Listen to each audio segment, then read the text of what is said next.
Hey, what is up, everybody? Welcome to Thursday's edition of Where All the Ladies At. This is a podcast where I take a deep dive into history, sometimes myth and legend, to try to figure out where the heck all the women went.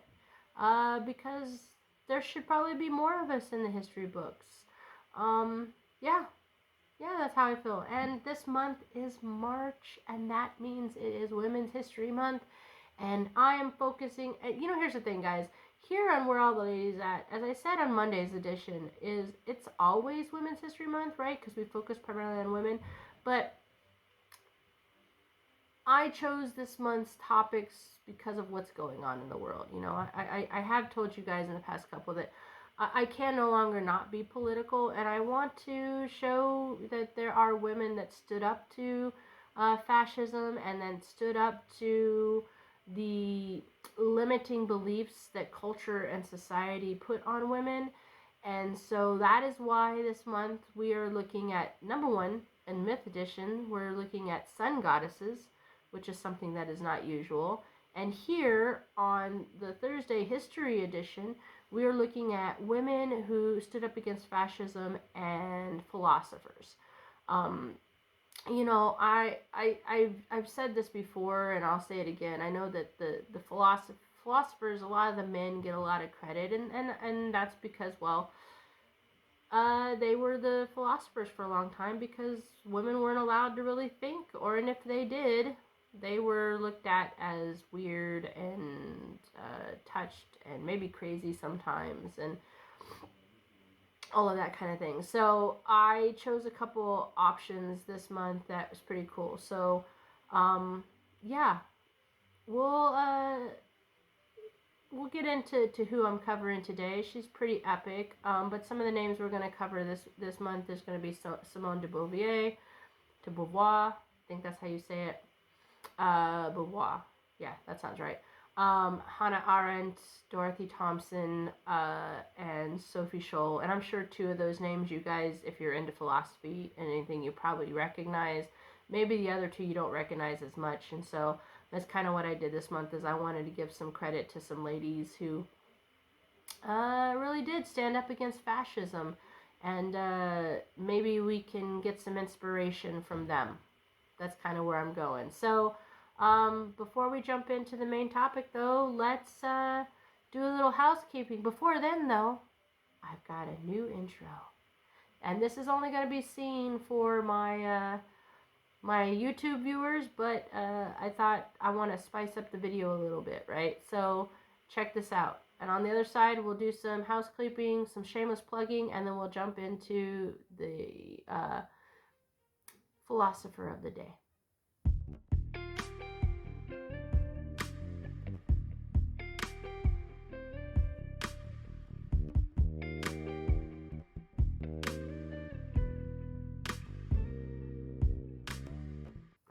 Pretty jazzy, huh? It is what it is. I just wanted something to kind of break up the monotony of staring at my face consistently for 40 minutes. I don't think that's fun. I'm staring at my face right now, and I don't know.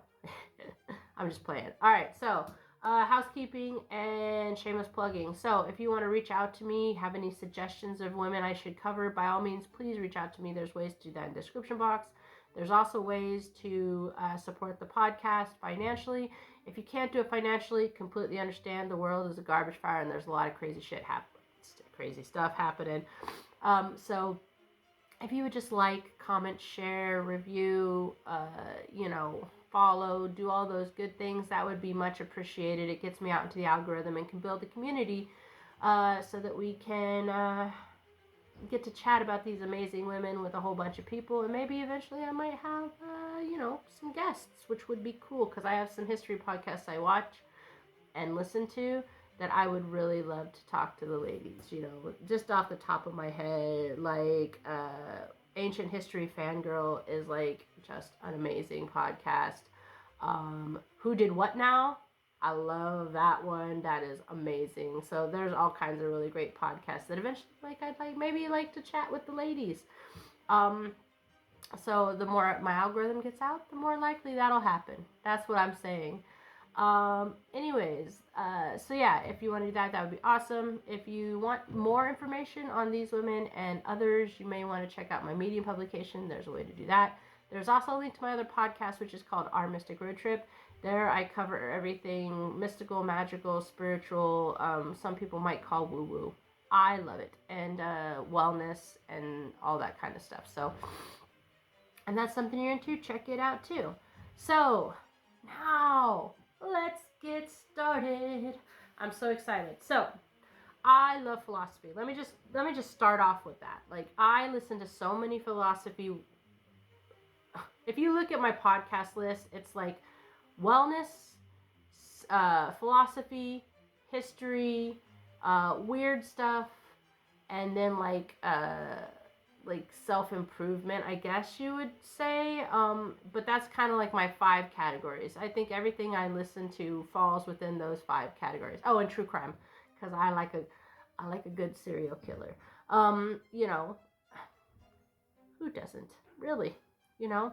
Anyways, so when I decided this month that I was going to do philosophers, the very first name that came up, because of things that are happening in the world today, was Simone de Beauvoir. I think that's how you say her name. That's how I always say it. I could be wrong. We'll see how it goes.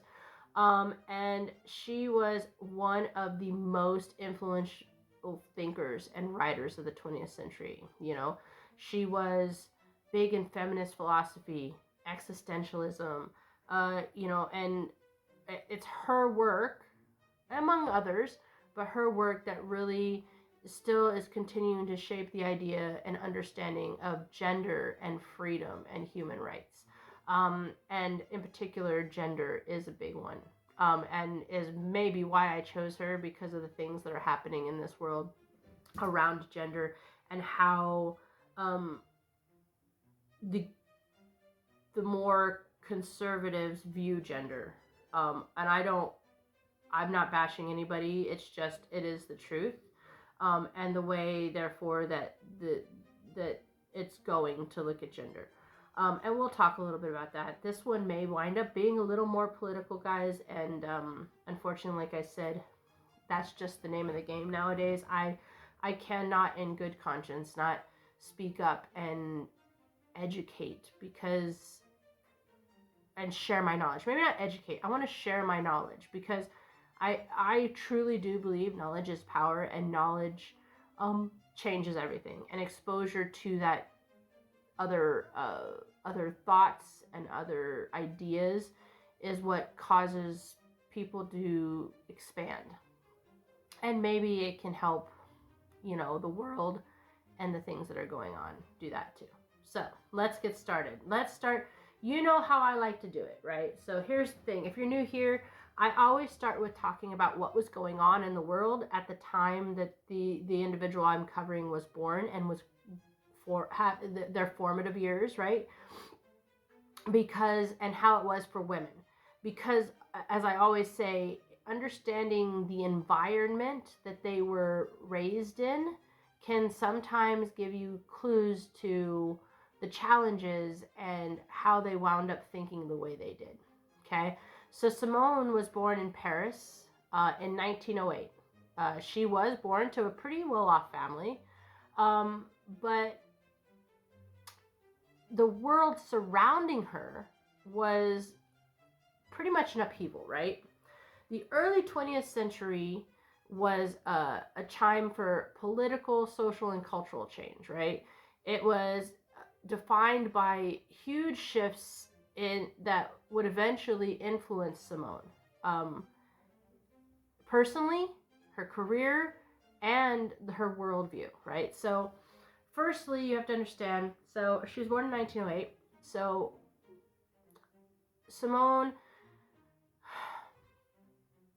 when Simone started really forming, right, when she really started getting into developing her thoughts and everything,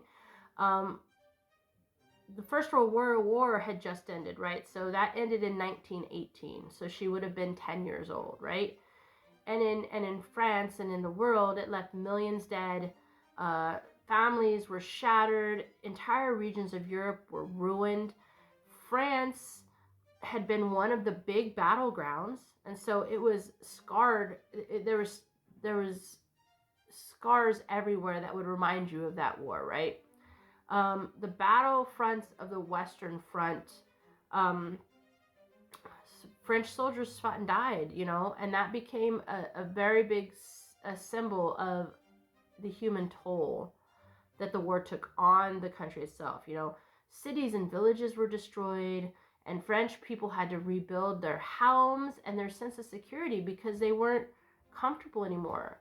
And so she was watching this as it was happening, right?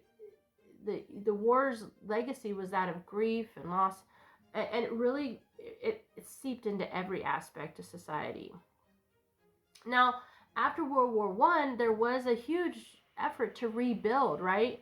Not just physically, but emotionally and psychologically. But despite the efforts to reconstruct what had been lost, France struggled with all these like unresolved wounds, right? As did much of Europe, right? There was a huge sense of loss, and it wasn't only confined to the devastation of war, but the changing role of France in the world. It was one of the global dominant European nations, and that was beginning to shift a little bit, right? So and there was a lot of consequences that came from World War I. Before I start talking about some of those consequences, I want you guys to understand, I do not agree. Schmatzes, right?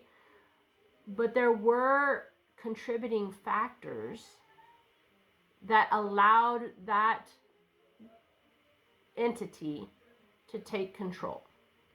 And it did directly begin with the end of World War I, right? So let's fast forward from 1919 to 1930, right? The world is now in a Great Depression, and it hit everybody, right? It crippled and many European countries, and France was one of those countries, right? The Depression, I'm sorry, like there's my neighbors. The Depression hit France super hard, and it hit a lot of nations hard, right? Unemployment soared, poverty deepened, and political instability started to intensify. France itself, there were strikes, there were protests, there was rising tensions in the street. People struggled to survive and make sense of what the future held from them, right? France, like a lot of other European nations, was dealing with a sense of economic and social disillusionment, right? That bred instability and uncertainty. And that left the European continent under threat, because one of the other countries that was struggling was Germany, right?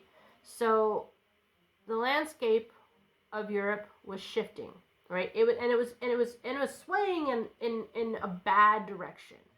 Does this sound familiar? It was swaying in a bad direction. With the rise of fascism, Italy had Mussolini, Germany had Hitler, and that began to cast a shadow over Europe, right? Fascism gained a lot of traction. Many European countries were really grappling with like the possibility of dictatorships and repression and individual freedoms being eliminated. This environment created a very politically charged atmosphere, okay? And that was throughout Europe, France included. The divide between the left and the right grew deeper and deeper, right? And for many intellectuals and artists and thinkers, the rise of fascism and totalitarianism, that's always one of the words I have problems, really spurred their re-examination of political and moral and philosophical values.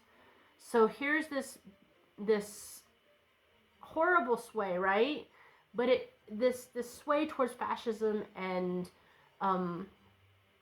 authoritarianism and totalitarianism and all of this really served as the spark that lit a fire, right, for intellectual and artistic movements. So thinkers and writers and philosophers began to kind of really look at big questions about human existence, right? Freedom and the nature of society. And the devastating effects of war and economic collapse drove a lot of these intellectuals, including Simone, to really look for the meaning in the world that seemed very increasingly fractured and unstable. This environment that they were in created a ripe picking ground for radical new ideas. And Simone would come to represent one of the most influential voices at this time, especially around feminist thought. Okay, so what I want to say is that this description probably sounds pretty familiar to a lot of places, right? I want everybody to understand when I'm talking about this, it is a global issue. I am an American, so my focus is on that. But I also don't live in America, and I haven't been living in America for 3 years now. So I look at what is happening in the world as opposed to the isolationist, more condensed look of someone who is in the US. And that is a generalization. Please don't come at me. I really respect a lot of American individuals and their thought process and everything, but it is different when you don't live in the US and you can see globally what is happening, right? It is not just the US that is having this shift like they did in 1930. It is a lot of different places. So let's talk, because Simone is primarily about is a big proponent of feminism. Let's talk about the position of women in 20th century France. So much like many of the other places, life was pretty rigid when it came to the expectations of the roles and place in society of women, right? Gender norms was a big thing. Women were confined largely to domestic spheres. Wives and mothers, and any ambition outside of the home was viewed as suspicious. That's so suspicious, right? In many ways, the early 20th century was the time when the idea of womanhood was closely tied to the notions of like nurturing and homemaking. Women were caretakers, and they didn't have a lot of opportunity for personal and intellectual growth outside that. For most women, formal education was very limited, and career opportunities were constrained. Some women did get education, and the education was often geared towards making them good wives and mothers, rather than really encouraging independent thought and professional achievement. But in the 20th century, there was change, especially in the early, right? Women's suffrage movements began to gain momentum, and the first hints of a feminist activism began to emerge in France and many other places. The struggle for women's rights, though, was still kind of baby. Like, it was still in its infancies. It was pushing against a lot of cultural boundaries at the time that a lot of the men, in particular, and honestly, women too, were very uncomfortable with, right? But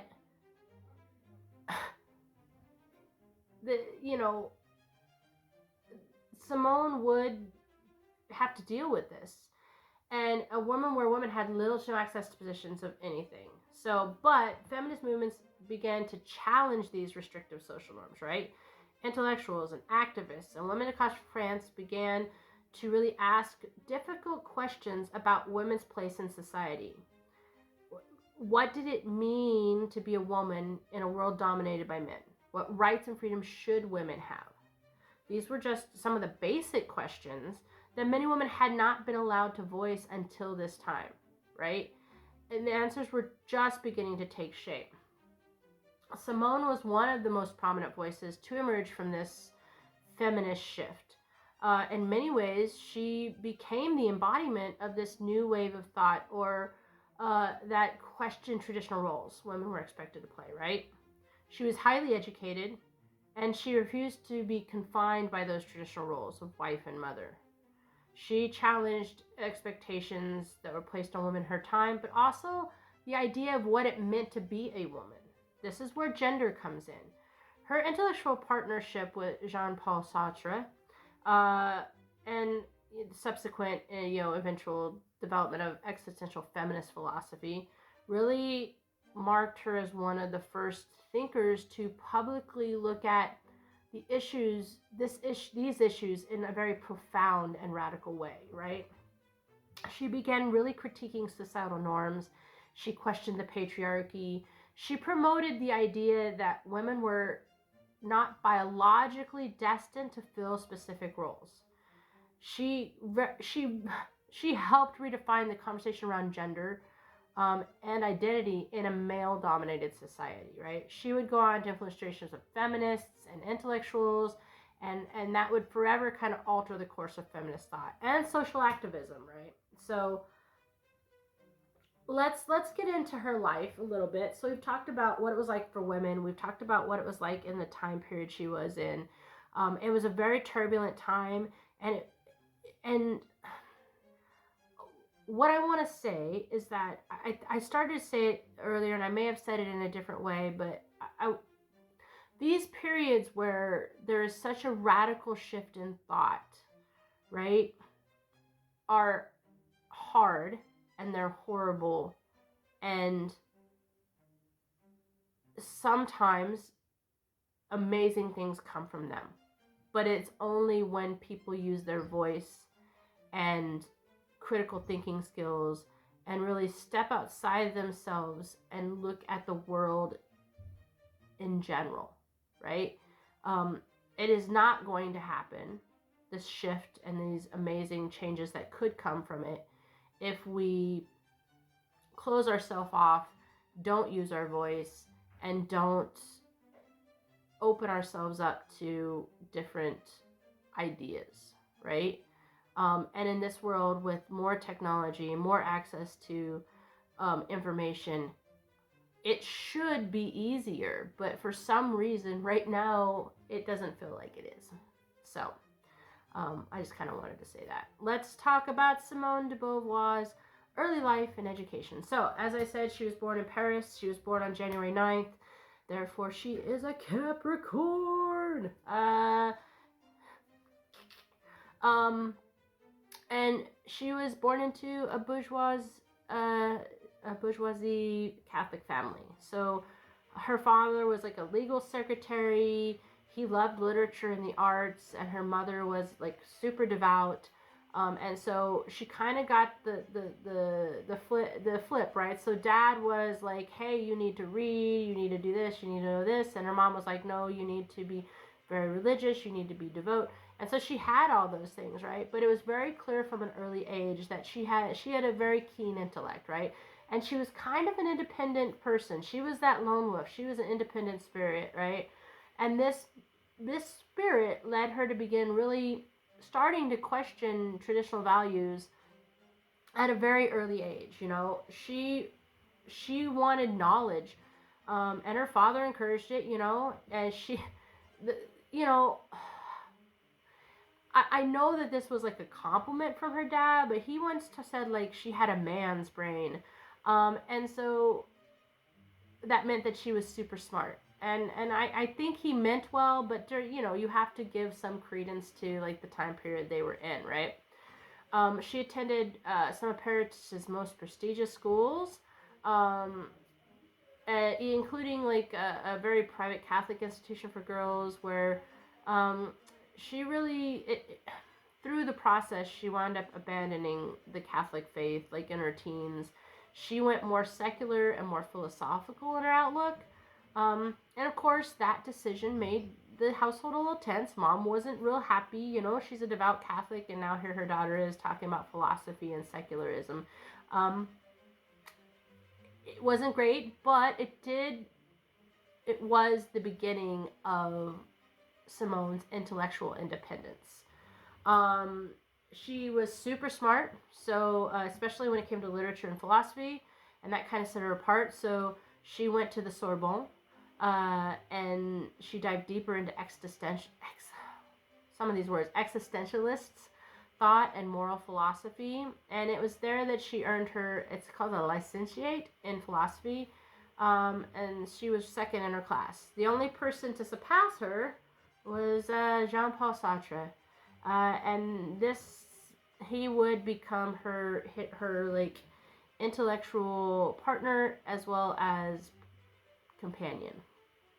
At just 21, she became the youngest person ever to pass the agrégation in philosophy. That's basically like the highest examination for teaching in France. And this secured her position as a philosophy professor. So this allowed her to teach at several different very prestigious schools in France. And it was during this time that she really refined her ideas about freedom and ethics and individual responsibility. And those concepts would define her work much later in life. So let's talk about Jean-Paul Sartre. As I said, they met at the Sorbonne. Their relationship was pretty unconventional by the standards of the time, right? They didn't want to have the traditional marriage and exclusivity thing going on. Their relationship was much more intellectually equal and had a lot of mutual respect. Their relationship lasted over 50 years, and it was like a lot of philosophical shared ideas, and they had a deep commitment to philosophy. They never married, but they had a very close bond, and they exchanged letters, and they traveled together, and they collaborated on ideas, and of course, while they're together, right, they're engaging in other relationships, but they always came back to each other, right? Especially when it came to like intellectual confidants. Their partnership was one of the most famous and controversial relationships ever, you know, and because they really prescribed to the idea of the existentialist philosophy, which was personal freedom and responsibility. And outside of academic literary pursuits, Simone led a pretty dynamic life. She traveled extensively. She engaged with thinkers and artists around the world. She saw the United States and China and the Soviet Union, and all this meant that she was exposed to different political and social structures. And this continued to influence her feminist and existential perspectives, right? She maintained deep friendships with a lot of notable intellectuals, Albert Camus, Richard Wright, and engaged in romantic relationships with both men and women. And because she believed in living authentically and without societal constraints. So she just loved who she loved. I would say this is like the first and most successful open relationship, maybe. I don't know, that's my opinion. Simone's literary career began with fiction, not philosophy. But all of her fiction carried a lot of philosophical and feminist themes. Her first novel was She Came to Stay. And this was influenced by her relationship, obviously, with Sartre, and explored themes of like freedom and responsibility and the human condition. And these were all core tenets of the existentialist philosophy. But it is probably the Second Sex, that her other book, The Second Sex, that really cemented her as a feminist thinker. This work really was kind of a radical critique of how women had been historically defined by men, right? In it, she talks about, she says, one is not born, but rather becomes a woman. And that challenges kind of the idea of gender roles being biological, right? Sex is biological, yes. Gender is a societal construct. This is kind of what she was saying, right? She argued that society, through socialization and the oppression of women, is what created the idea of what a woman is supposed to be. It was these societal norms that created gender.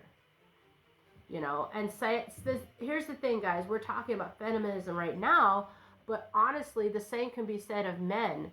Societal constructs is what defines what a man is, right? It's not the sex. That's different. Sex and gender are different. Gender comes from us being told this is what a woman is. This is what a man is, right?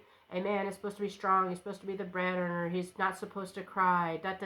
Right? These are the ideas that they had back then, right? Females are supposed to be demure and submissive and take care, motherly, and all these things, right? But those aren't genetics. That's not a gene.